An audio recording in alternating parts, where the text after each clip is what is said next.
would have allowed granny sweets. Um, Good afternoon. yeah. It's a great day. I'm President Joyce Montgomery with a year of inspired action. Hats off to Larry Kufel and Amy Carter for last week's Mill Mountain Theater Social. It was the perfect reminder that while we take our service work seriously, we also know how to have fun together. So thanks, Larry and Amy. We also want to welcome a new member who we approved on Monday at the board meeting, Neil McNally, who is right over here. Welcome, Neil. Also, I want to welcome Roanoke College. Welcome to coming to being our speaker as well. Thank you. Our introspection today is Dave Spangler, and our Pledge of Allegiance is Dave Spangler. And is he not here? Hi. Oh, what am I going to say? Gotta have fun.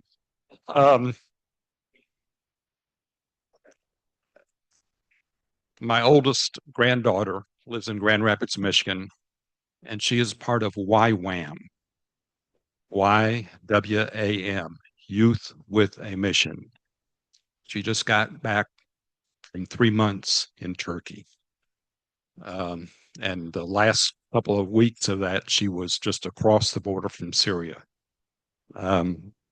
She graduated from high school last year, but decided not to continue in academics and decided to go into missions.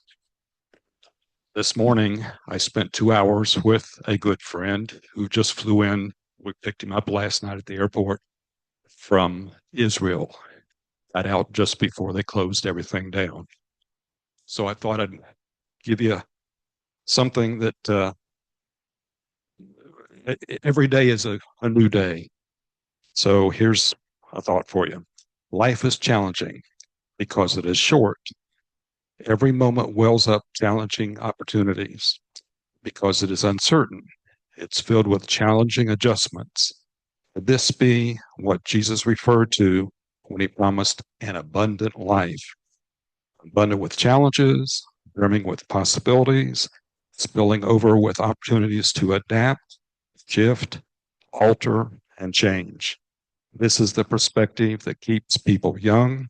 It is also the path that leads us to optimism and motivation. Let's do our pledge. I pledge allegiance to the flag of the United States of America and to the republic for which it stands, nation under God, indivisible, with liberty and justice for all. Joyce, I just thanks.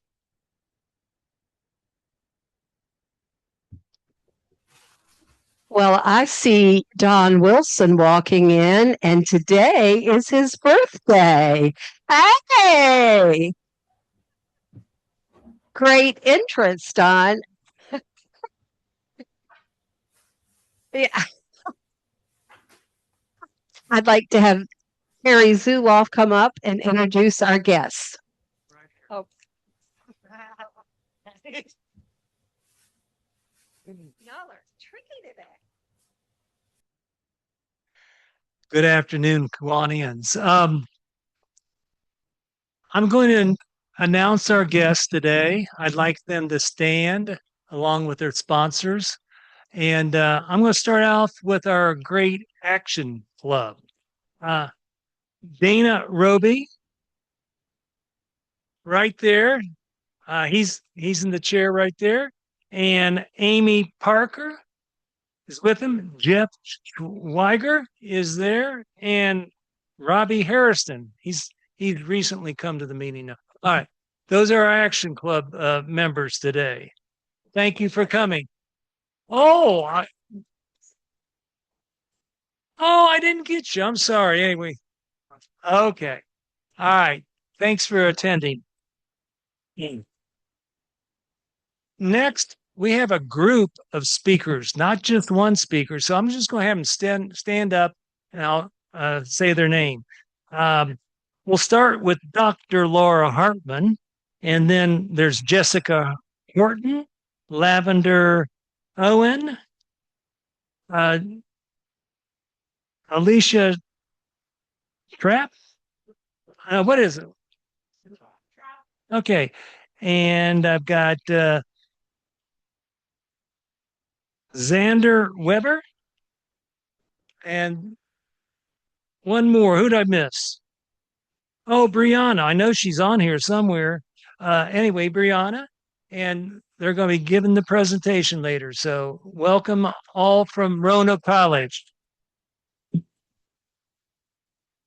Let's see. I got a Paul Van Wagoner, a guest of Bill Bestpitch, and he said he was interested. So that's sounding good. Oh, love that stuff, don't we? And let's see. I just saw Brianna down at the bottom. All right. Uh, Tom Fitzpatrick, Roanoke City Schools. Sherry Hartman is the sponsor. There he is out there. So I've got. Hey, hey, hey. Thank you, Tom. Okay, so there's a lot of people on this list. So I'm really happy that we have so many guests, and I hope I didn't forget anybody. Anyone want to pop up? All right. Anyway, welcome to Kiwanis. All right, now it's time for K-Pad. So batter up.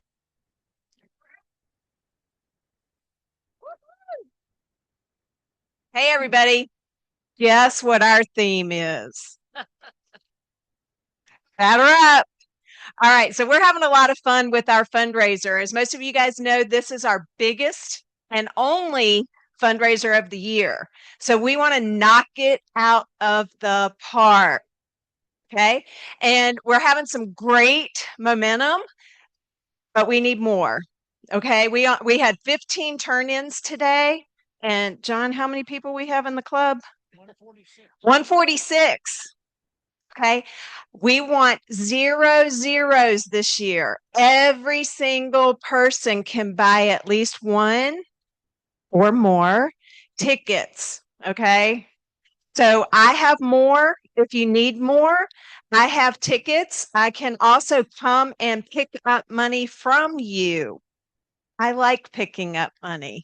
Okay, so let's go through and see who our top people were this time, our top batters.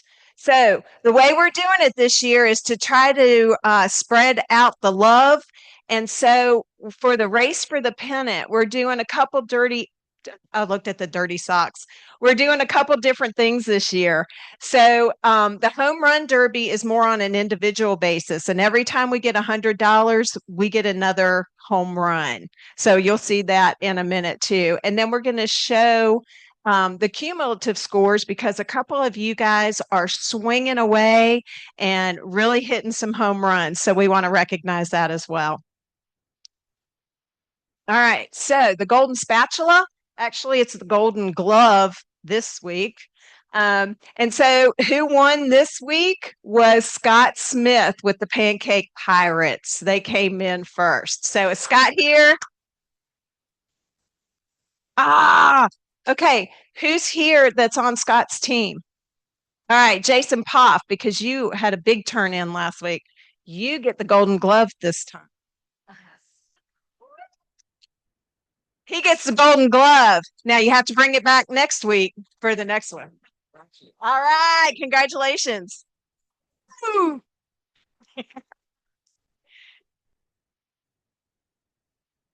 All right. Thank you, Jason. All right, Mike.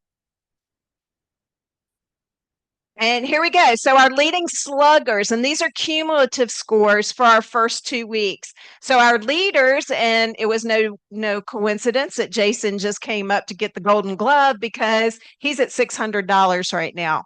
Way to go, Jason. Thank you. And Andy Stone and Joe Limmer are right behind him with $500. So that's awesome, you guys. Thank you, thank you, thank you. And then we've got runners up. Look at all of those who are at 400. We've got Joe Cobb, Mike Loveman, Lee Learman, Steve McGraw, Rhonda Purdue, Tom Miller, Phil Shiner, Reese Kessler, Steve English, and Gary Dirk all coming in at $400. Yeah. Way to go, guys. Love it. And I'm hearing through the grapevine that we had some really big turn-ins this week. So you'll get to see those next week because any money that you turn in today will be reflected in our numbers for next week. Okay, so here's our home run derby, and you can see where Scott is leading the way. So Scott's team is coming in at 2157. What I wanted to point out, look between Ollie and Reef Kessler. There's only $6 difference.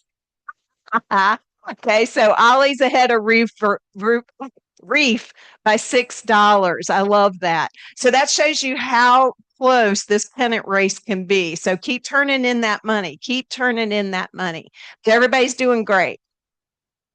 So the summary of overall ticket sales for week 2 is 4260 was our week total. Yay, that's good. We want to try to hit 5,000 every single week if we can. So our cumulative for 2 weeks is 9152. So that's awesome. Almost $10,000 and we're only 2 weeks in. So good job, everybody. Keep selling those tickets. All right, batter up. Thank you, Lois. We have, speaking of raising money, we have a KPAD meeting immediately following the meeting today. Also, we talk in the board meeting sometimes and not sure that we get it out. So I just wanted to let you know that the board has agreed to any chamber member to also be a member here at a discount. Right, Mike? Is that correct? Correct. So if you know somebody's in the chamber, please encourage them that they can join our club at a discount this year. Also, I don't have any other meetings going on my list. So if you're thinking there might be one, where do you think you could find it? Perfect. On the website. So please check our website.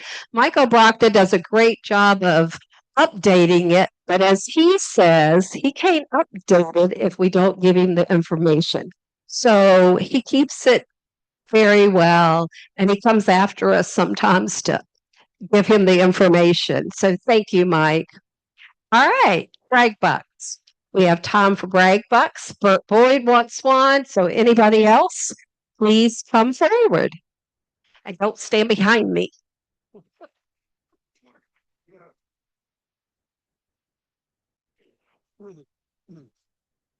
Age before beauty, Bert. I'm Don Wilson. Today's my birthday. I'm 68. Ain't it great?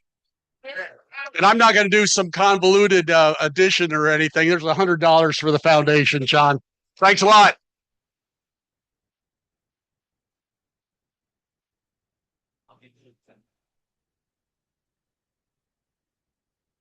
Yeah, I'm going to brag on Action Club. And that's why a lot of them are here today, because when I joined the club, I didn't know why, but I was drawn to the Action Club. And now I know why I'm there, because that's where I'm meant to be. It's a good group of support group, friends, common interests. And over the last month, we've been working on a group project. And we want to present it to you today so you can see the work that they've done. So, real quickly, let's set this up. And I'm going to bring out what they've accomplished. This is work from the Action Group. It's the Phoenix Club Action Club. They've done the mosaic. They did almost all of the. That's not going to work.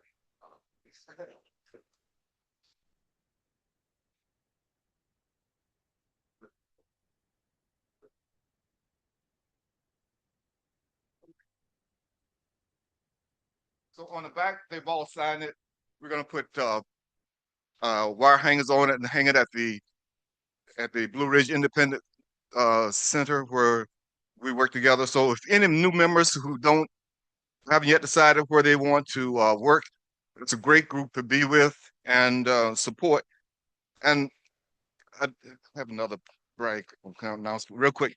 And also, I joined the environmental committee when I joined. That's where I wanted to be. And we worked on heat islands and last year. And now with the environmental committee, we're working on invasive species. You'll see a lot of it right now, English ivy that's taken over a lot of our trees, killing our canopy, causing more impact on the amount of heat in our urban cities, centers especially. But all around you, you see trees where the vines are taking over and strangling these trees. But there's a regional invasive species management group that's meeting next week where we're going to try to address it from a regional standpoint. So again, if you're interested in environmental things, this might be a good time to join as well. Just try to get it. Okay. Thank you. Did I tell you?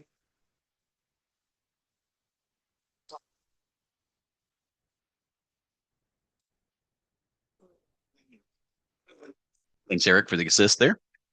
Mike McAvoy, and I'm here to brag on the University of Florida men's basketball team. They, yep, got a Gator fan over there. They won the regular season championship. Actually, they won like 3 games ago. They're so far ahead in the standings. But the final game was a win over Kentucky on Kentucky's home court. That doesn't happen often for the Gators, so it was really exciting. And they are heading to Nashville for the SEC tournament this weekend. And right now, they're projected to be a number 1 in the NCAA, number 1 seed in the NCAA tournament. But I also know there's another team out there from North Carolina that some of y'all support. Any Duke fans out there? There we go. So depending on how the tournaments go, the conference tournaments go this weekend, I might have a challenge for some of the Duke fans next week. So thank you.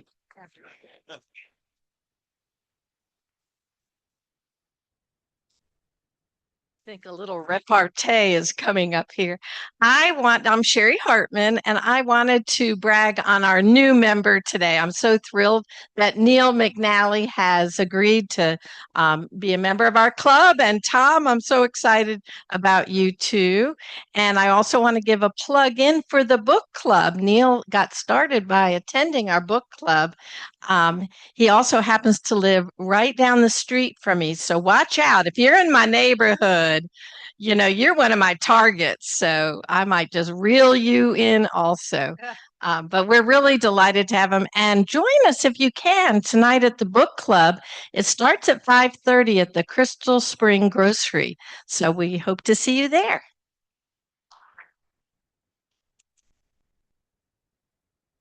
Very brief brag. I probably shouldn't brag, but I'm learning so much about my fellow Kiwanians, musical talents and such. And last night, our very own harmonica star, sitting in the front row playing with a 100-piece backup band, the Roanoke Community Band last night, Mike Quinn. Well done.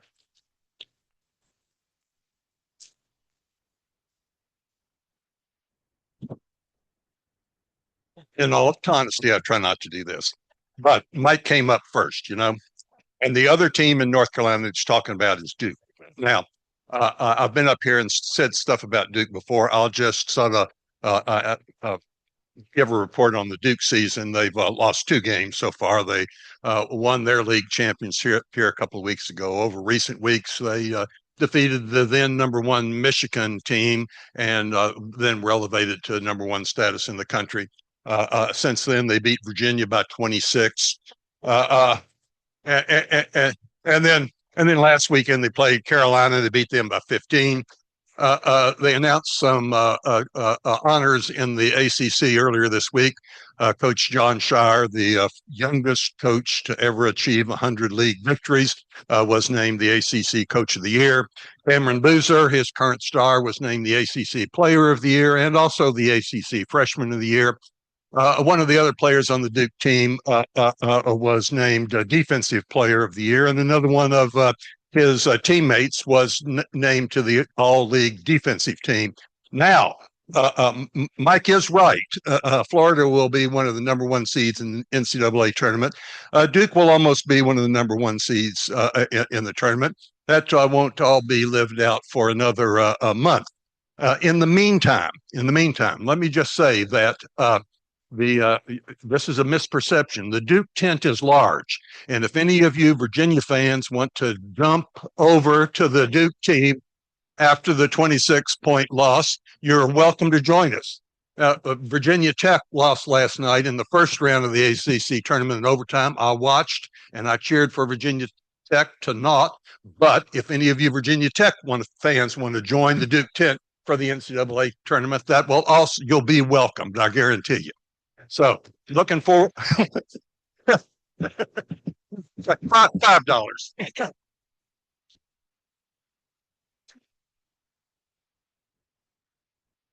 Steve McGraw, I have to thank Reeve for his filibuster. Why did I come up here to brag? Let me think. I lost my train of thought, which is not hard to do these days. No, it's all about Larry Kufel and Mill Mountain Theater, who took a 45-year-old play, I'm sorry, a 45-year-old movie that was PG rated in 1980 and turned it into an amazing R-rated play. Good job, Larry.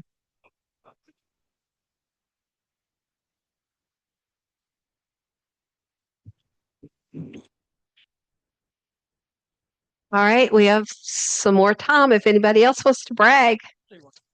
Oh, Gosh, I told Joyce we had time for more brags, and she actually listened to my advice. That's a first. That's probably a second brag right there. Really, what I wanted to say is that I was part of the contingent that went to the Capital District mid-year convention last weekend, and my good friend Reef, who I'm coming to work more closely with as he's vice president, said, "You think we could catch the Duke UVA game on TV at noon on Saturday?" And I got to tell you, I'm pretty big Kiwanis guy, you know. And I said, "Well, I'd like to see the game." There's a talk, and sure, Reef, let's go watch the game in the bar. And Duke, they won by how many? 26 points. And it was close, about 26 seconds. I mean, it was like Duke 10, UVA 2 early on. But I've got to say, it was a pleasure. Not only, well, it wasn't a pleasure watching UVA get trounced. It was a pleasure going to the convention with our strong group that we had there. But I got to know Reef a lot better, and he actually held down. In fact, I heard more about Duke's victory just now than I did the whole game. But good luck to the Duke Blue Devils. And let me also say that Virginia usually does the best when you expect the least. I wore my outfit today myself because after playing Duke, they may not do much in the tournament yet. We'll see how it plays out. Thank you.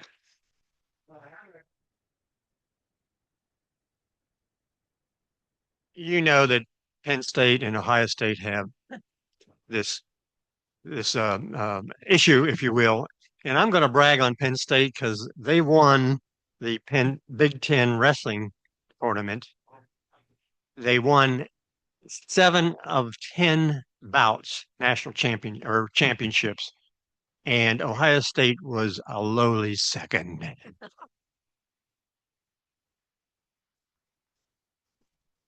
thank you.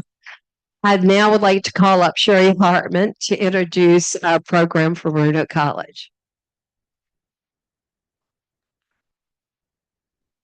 Thank you, President Joyce.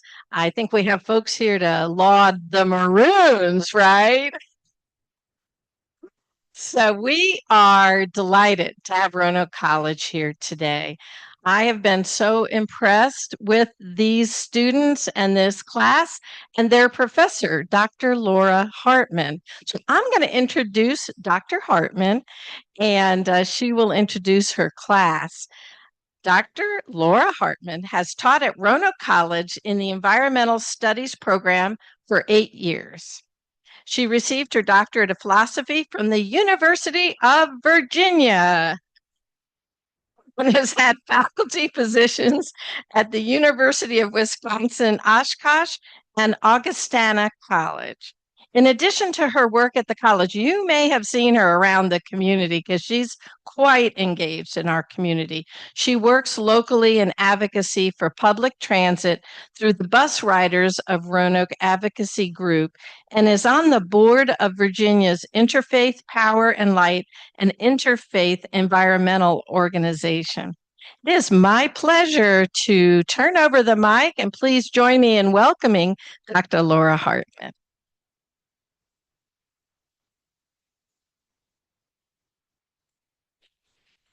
When I when I first moved to this town, I was amazed to discover how many Hartmans were running around.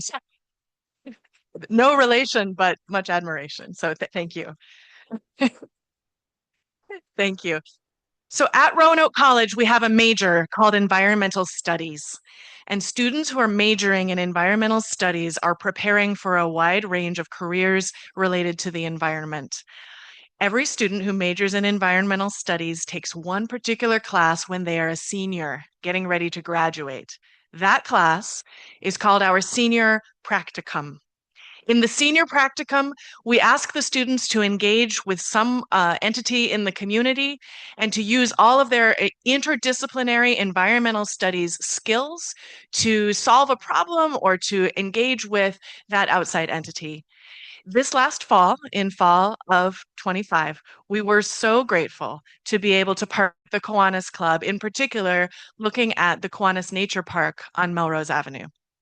So we're here in part just to show our gratitude to you all for working with our students and to share with you what our students learned. The students engaged in creating a portrait of the park as a way of understanding what function the park serves in the neighborhood and how it might be able to be improved. So I want to tell you one more thing about these students before they come up. My colleagues and I take turns teaching this class, this senior practicum class, and it's always a little bit of a good-natured fight because it's the best class. And I won this last fall, and I had so much fun working with these amazing students. There were, in fact, 16 of them. And so what you have before you are the 5 who were some of the most engaged and some of the bravest. So please, they will each introduce themselves. When they take turns speaking, they will speak in sequence. But I want to invite you to please welcome these 5 students from Roanoke College.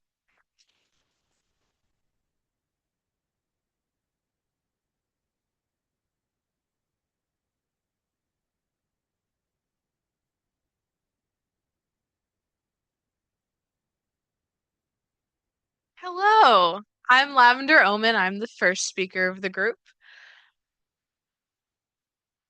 We have slides.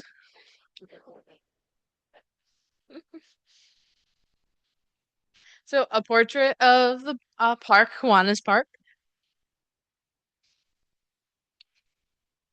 We'll go over the history, some interactions with the community, as well as plants and soil and water and wildlife and just about all the nature stuff we can fit into this presentation. Please note that this presentation is a shortened version of one that we gave in the fall, and that there is an entire document of collected information if you want to read further on our subjects. I'm history. So, when looking at the history of the park, it became slightly difficult because the names had changed a few times over a few hundred years. So up here, you'll see a number of the names that the park itself goes by, as well as some of the road name changes. There's a lot of different formal names and government documents, so we definitely see some differences when tracking it through the ages. Melrose planned neighborhood. This is the oldest document I was able to find. And funnily enough, there was a planned park right where the nature park currently stands. And I think it's very serendipitous. So Horton Park is where the nature park stands, and Horton Park is named after the Horton family. These are the four primary members I was able to find on the Horton family. They're the people who sold that land space to the city so it could become a park. And they were very active in their community at the time. And in the essay, I go into more in depth on each of the members. Forest Park Academy also shares land space with our nature park, and that happened over a series of small plots being sold off. And we also see that some of the trees may have been there as long as the 50s.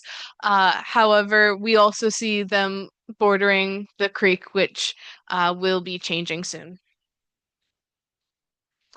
But the Kiwanis Club and the Clean Valley Council have done a lot of work at making this space usable and productive. And I would love to commend you all for the work that you have done and are doing. We have changes coming, as those involved with the project knows. The city is planning to do some stormwater restoration there, and that could be really great for the park, or it could do some silly things with the park. We'll see. Next up.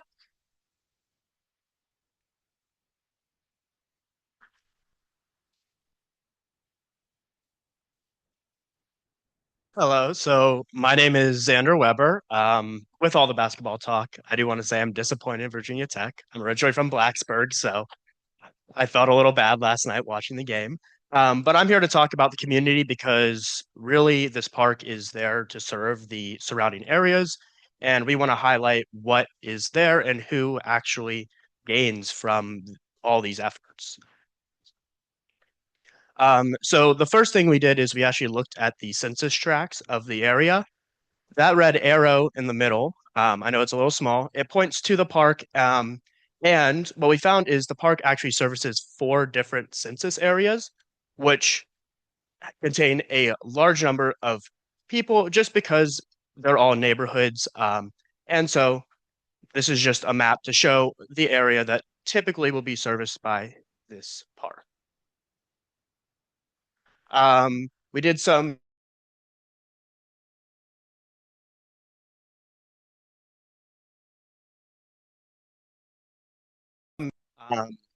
not really moving too much, and specifically in the surrounding 2-mile radius, there is a very large percentage of Black population in the area.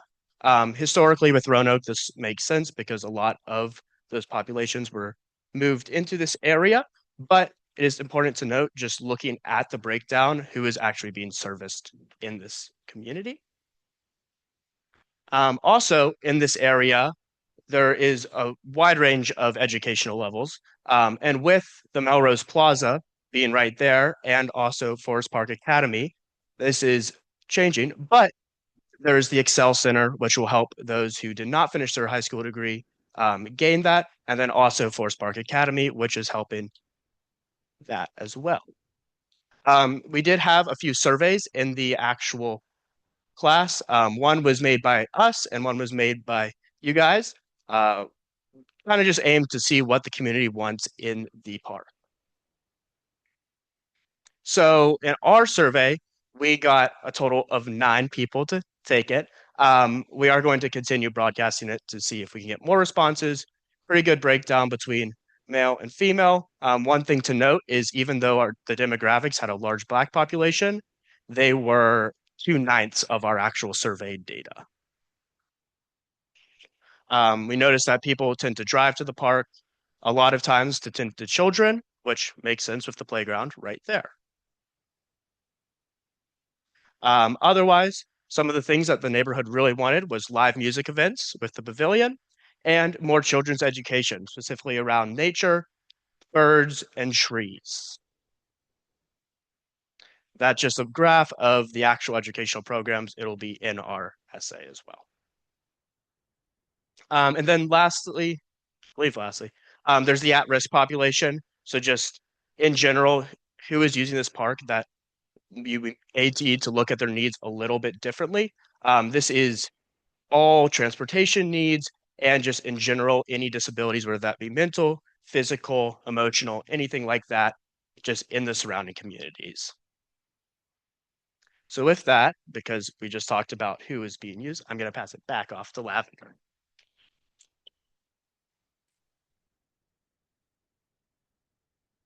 I'm back. Hi. So I did a general qualitative survey of the accessibility of the playground and the accessibility of the nature park for someone in a wheelchair. This was to see how actually usable some of the spaces that are stated to be usable are, and overall, it was very nice. I was able to rent a wheelchair from a friend, and I was able to go around the majority of the park. Some areas were a little more dangerous than others to use, but for the most part, you could use it, and that is a lot higher than most parks. So here you can see the pathways. Green is good access. Orange is a little bit rocky, most of that having to do with it being a mulched surface. And then red are areas that just weren't accessible, but sometimes things just aren't accessible. So here's the nature park. When I go to the nature park, you have to go through the parkway, which is why it was important to note that the park has access, because that park access is the access to the nature park if you were in a chair.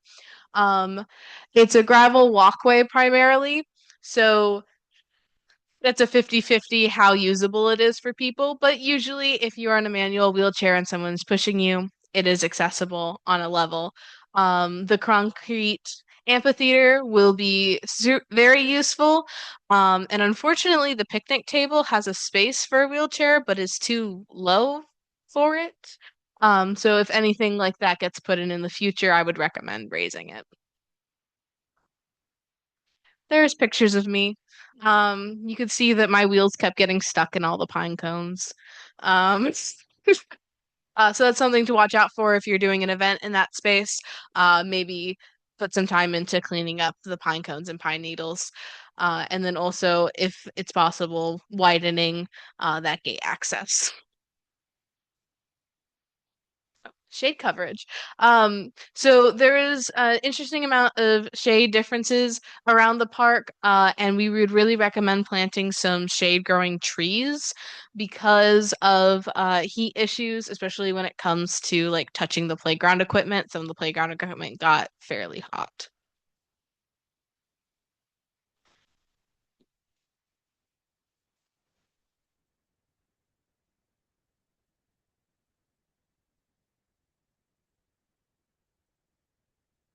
Hi, I'm Alicia.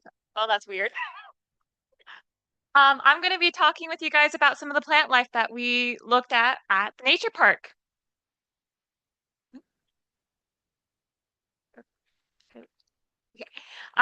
These are some of the current plant species that are in the pollinator garden. These are all keystone species, with the exception of the purple cone flower, and they are really great for the pollinators. So we think those are great, and we do in the final write-up have more recommendations for what can be added into the pollinator garden.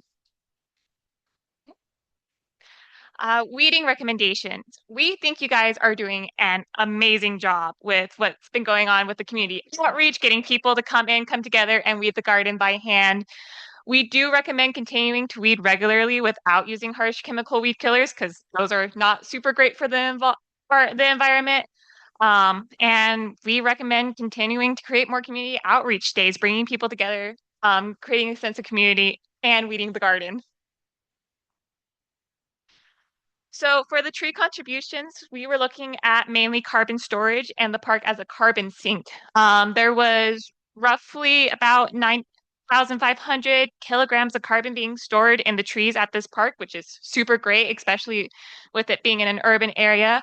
Our biggest contributors were the white pines and the scarlet oaks, which for the white pines, it was between 500 and 900 kilograms roughly of carbon storage. And then the scarlet oak was storing roughly 2,800 kilograms of carbon.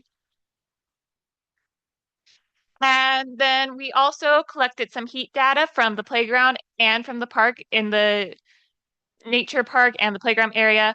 I believe this one was from not December, sorry, my bad. October 3rd, 2025, with a high temperature that day at 110, kind of in the swing area, and a low temperature that day of 53 degrees out in the nature park area of the park.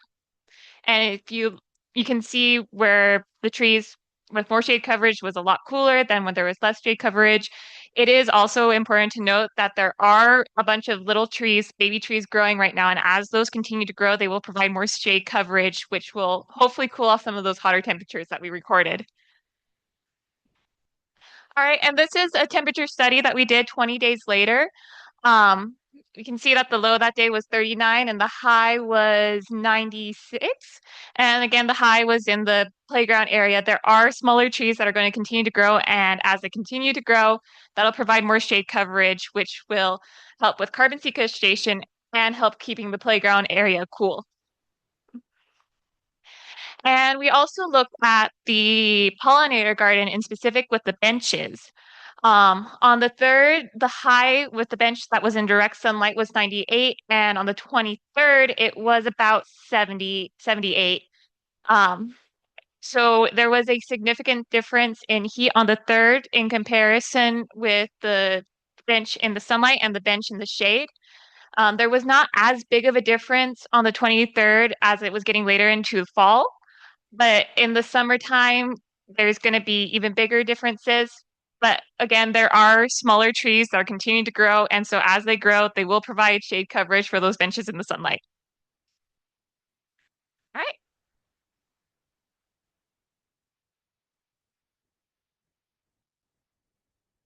Hello, so my name's Brianna Schmidt. I'll be going over our soil and water today. So for our soil, we took samples from 5 different sites in the park to get the overarching view. That included the playground, what we referred to as the center field, the riverbed, the forested part, and the garden, 2 of which are pictured up here, the forest and garden bed. And then we have the playground, the center field, and the riverbed up here. We just wanted to get an overview of the soil's health in the park to provide recommendations and see how it worked with the other ecosystem functions. So up on the screen, we have a graph of the results we got from analyzing the soil. More details will be in the write-up, but I'll do a quick overview here. So our phosphorus levels, which it's normal to have them between 25 to 50 pounds per acre, were overall normal with the center field just being slightly higher. Phosphorus is good for plant growth. The potassium, which helps with the water retention and photosynthesis, has a normal range of 150 to 250 parts per million.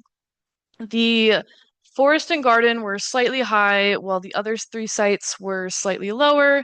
Nothing too high or too low, though. The pH was overall normal between a 6 to 7 range, slightly acidic. The riverbed, however, had a slightly higher one of 8. We figured that this is due to the limestone substrate, which is common in the area, as the limestone substrate has a slightly higher pH. The nitrogen the nitrogen for the soil has a normal range of 10 to 30 pounds per acre for normal soil, or quote unquote normal soil, and 40 to 100 for what's considered agricultural soil. The only one that was slightly higher was the riverbed, again, likely due to that limestone substrate. The water results. The water results were overall normal, with the hardness being 425 parts per million and the pH being 8 as the only slightly higher results. Again, likely due to that limestone substrate, so nothing to be concerning. The lead result was below the 4.0 parts per billion, which is healthy, so that's really good. The benefits of having healthy soil is that it can prevent urban heat by supporting plant development and reinstating that heat absorption within the soil layers. And strong water quality enhances ecosystem functions such as groundwater resilience and nutrient cycling. For the soil, with the levels being, slightly higher or lower in some cases, we recommend planting native plants or clover to help regulate the nitrogen, phosphorus, or potassium, and then avoiding phosphorus-based fertilizers.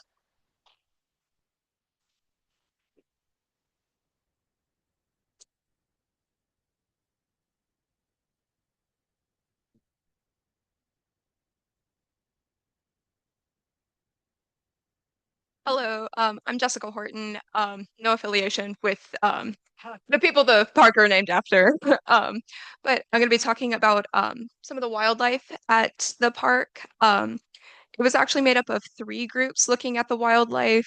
We had one group looking at the macroinvertebrates, which was me. We also had some people looking at birds in the park, and then some looking at some trail cams, which you can see here at some of the bigger critters walking around the park. Um, that's what the camera looks like. We had them set up at a couple different stations just to capture some pictures of what was walking around the park when people weren't there, just to look at that community of animals. So you can see some groundhogs here. Um, I think they said there were three or four of them total that they observed on the camera, but this is just a couple photos.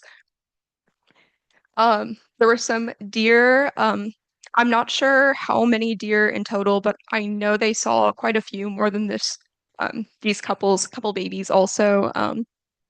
But they did say that group that they saw the deer also roaming around the field that's right there. So they definitely make use of a good portion of the park. Um, and also some smaller creatures. You see, they're out at night. Some raccoons, couple foxes. There was also a possum that they got on camera at some point. Um, and then a couple people also looked at some of the insects, specifically like flying pollinator insects. There were a lot of monarch butterflies, but also some other ones. I know they found a couple ladybugs, um, other things like that. But the amount of monarch butterflies in the area was definitely notable. Some of the aquatic creatures, which I was looking at, I wasn't looking for salamanders. I was actually looking for invertebrates. But I found a total of 6 of these salamanders, which was very exciting. And definitely a sign of a pretty healthy aquatic ecosystem because of how sensitive their skin is to chemical pollution specifically. So that's definitely a very good thing given how many there were. And then also a good handful of crawfish, which was pretty exciting. These were pretty big for their species, which means they've been in the area long enough to not get eaten by a raccoon, which is also good. So their population is not like struggling to grow up and reproduce in the area. But in total, I found 9 species of microinvertebrates, which was very exciting. Um, this is just a breakdown of all of the things we kind of found in the park. So it wasn't just animals, it wasn't just people, just to kind of show across all of the things all of our different groups were looking at in this park. There's a lot more than meets the eye, and especially when we're talking about the educational programs that a lot of people said they wanted to see. There's a lot more nature in the park than just like the deer or the butterflies. There's also a whole community of animals in the water, all the things crawling around at night that you also have to, add into that big picture. Um, just to close us out, big thank you to all of the people who really helped us put this project together. Us group of college kids are definitely not professionals, so there was a lot of consulting to go around, a lot of advice given. So thank you. And that's a big group photo of all of the people in our senior practicum group that came together to work on this project. Yeah.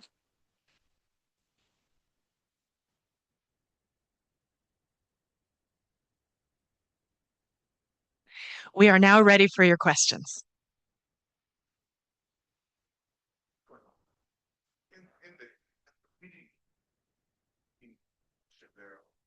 Spoke about not use harsh chemicals for weeding, but there's a kind of unmarked path, but there's a path in between there.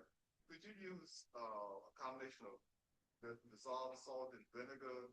Would that be considered harsh to try to keep the weeds down? I'm going to repeat the question so that people on Zoom can hear it. The question is about weeding options because, yeah, weeding is hard. It's a lot of work out there.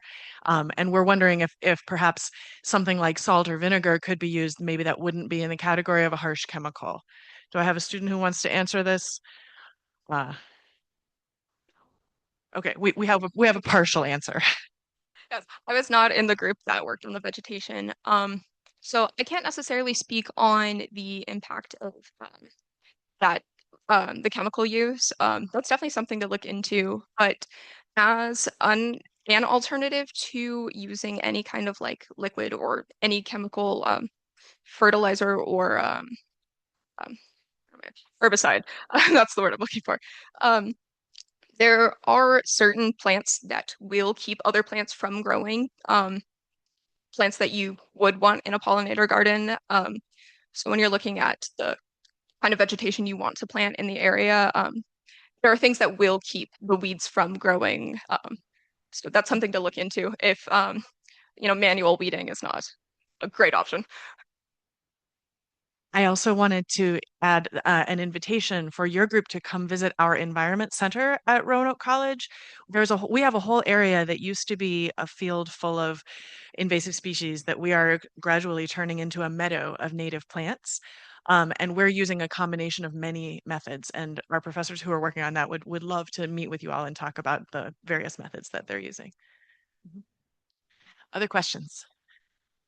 Yes.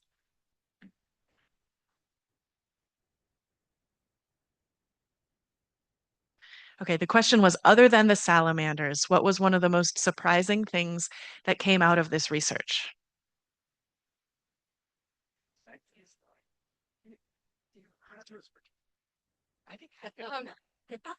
Are you asking more in terms of the animals or in general?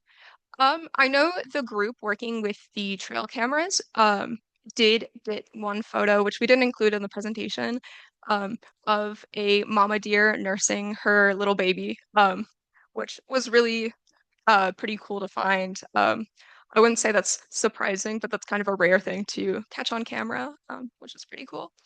But I think, again, since we're not all professionals or anything, I think we were all kind of surprised at how much we learned in general and how much cool experience we were able to get from this.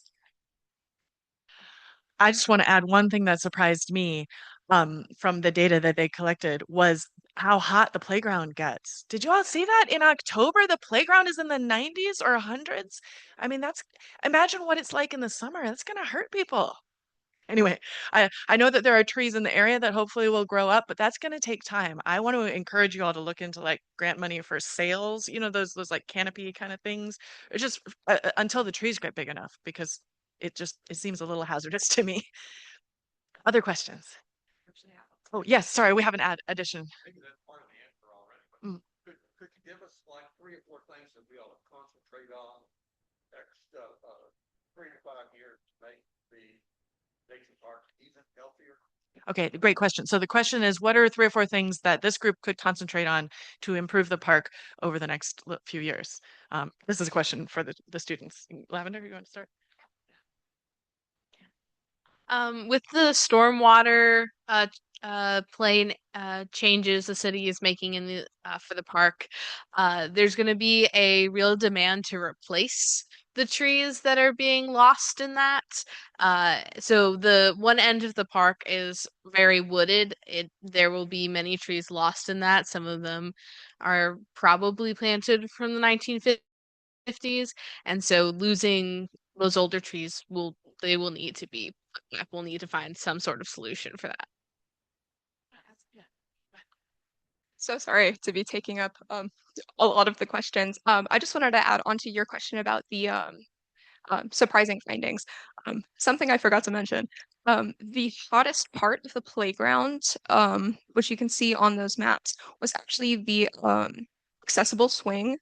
And we found that the hottest surface specifically, the part of the swing that the child would be sitting in, which was actually blue plastic. Blue plastic was the hottest surfaces throughout the whole playground compared to the other colors. But the part of the swing that the child would be playing on and sitting on while they're swinging was quite a few degrees warmer than the handles that the parent would be using to push the swing. And because both of the accessible swings were a little bit of a different material than like the traditional like saddle swing, they were both significantly hotter than the typical swings you would see, which was pretty interesting. Other suggestions? I was just going to add on to what Lavender said about adding new trees in to, in a way, I guess, replace the functions the older trees did. While the new trees are growing, planting native plants such as like clover and other native plants that I was mentioned that will be mentioned in the paper, that can help make sure the nutrients levels aren't thrown off by the trees being replaced, and then help with soil stability while the new trees are growing.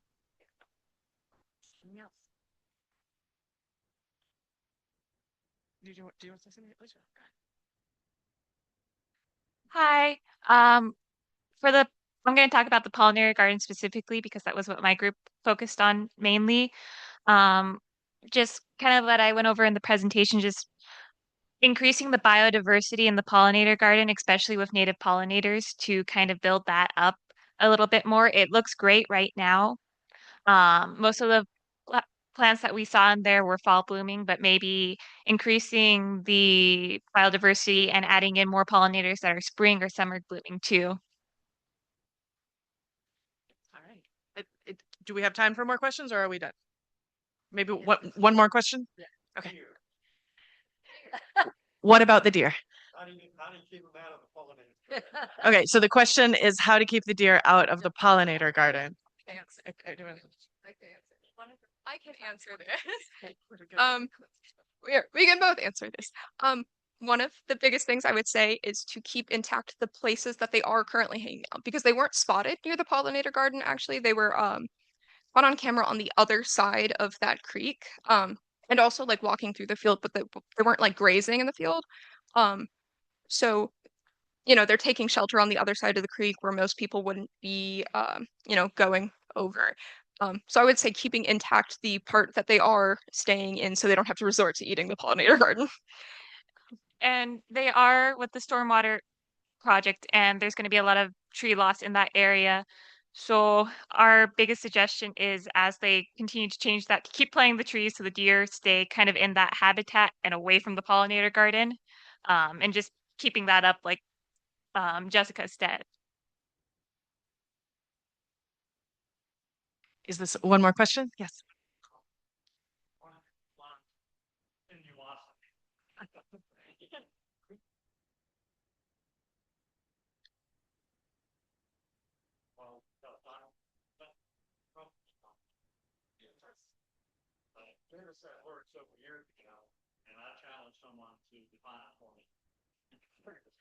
So the question is about sinuosity. Sinuosity. It showed up on one of the slides, and it's a word that some people know because Dr. Cutler has been promoting it. And is one of the students going to define it for us, or do you want me to define it? It was okay. It was on a slide that wasn't actually created by one of these students. They were just using someone else's.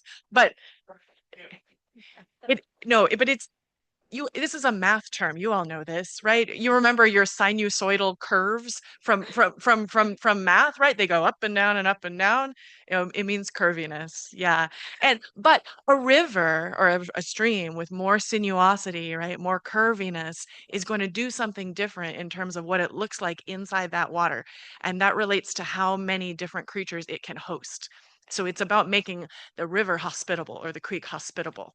Okay, because there's more fast and slow areas, and so then you're getting differences in what the rocks are like and what the sort of microhabitats are like, right? And so it's actually very important, and it's exciting that Horton's Branch right there is going to become more sinuous. It will become more welcoming, which I know is what we want for the park.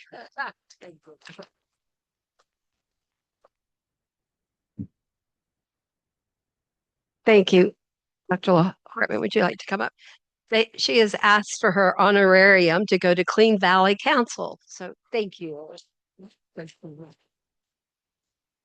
And, picture time. You know, coming out of the medical field, all I could think about when watching this and enjoying it very much was it's kind of like our nature park just had an MRI. We could see things that we didn't know were there, and we can get from the team, Dr. Hartman and her team, things to help us to be healthier and better. So we so truly appreciate that. It's all good for all of us to know what we can do better to stay healthy. So thank you.